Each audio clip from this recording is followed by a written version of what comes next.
So I first ran for election because I thought I could help the city of Frisco. When they outlined their strategic priorities, there were a couple of them that I had some experience with that I didn't see the similar experience on city council, such as they wanted to bring more financial technology companies to Frisco. I was really big into that. They wanted to start working on Grand Park, something I'm extremely passionate about. I had experience with a park in another area. So there was reasons that I thought I could contribute to the city. Now I'm running for re-election because I know that we still have work to do.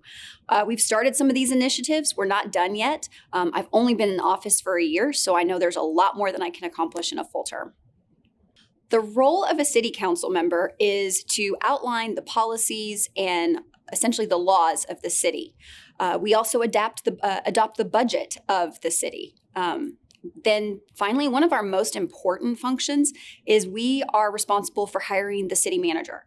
And the city manager is essentially the CEO of the city. They're the ones who do all of the day-to-day work, make sure that things are running smoothly and well, overarchingly. And then finally, we decide the direction of the city. We decide where we're going to go into the future, and we give those priorities to the city manager to go accomplish.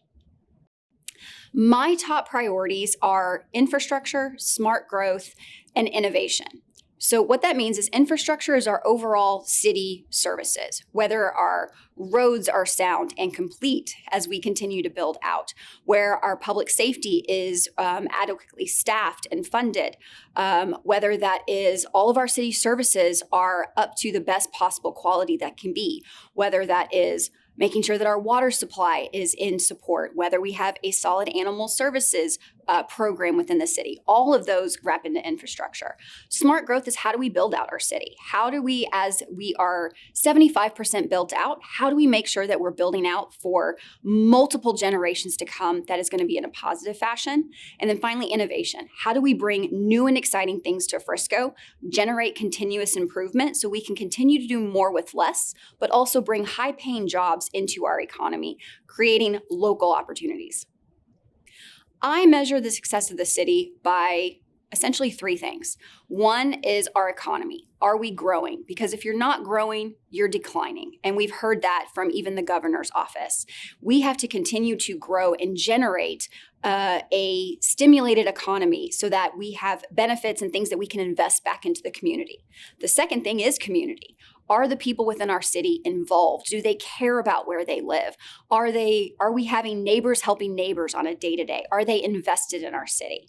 And then finally, I would say the partnerships. And that can be from our business partnerships to our school sponsorships. We've got some of the best partnerships with our local ISDs. Those are the things that make or break a city, in my opinion. I think it's very important. With our community, we have a 75% tax base coming from residential, 25% roughly coming from the business community. And we want to increase that. So by building those partnerships with businesses, we can help to show that we are a business welcoming community, generate more interest in coming to Frisco. But then also we can create those partnerships that I mentioned is how can we create programs that make it even more interesting outside the business community, such as UNT. We have a partnership with them, but they also have partnerships with the business community that help to create college programs that make students more college ready, give us internship opportunities where they're ready to go into the workforce immediately once they graduate college. Those types of programs are why our business community is so strong. So one of my passion projects is Grand Park. Which, if, for those who aren't aware, that is 1,000 acres of land that we have accumulated during this through the center of Frisco that is meant for park property.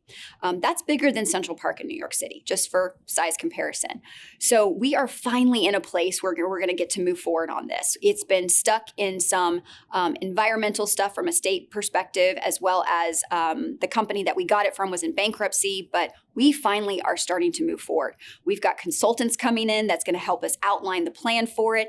It is finally moving forward. We have one trail open right now, but it's a start, but there's so much more for us to do.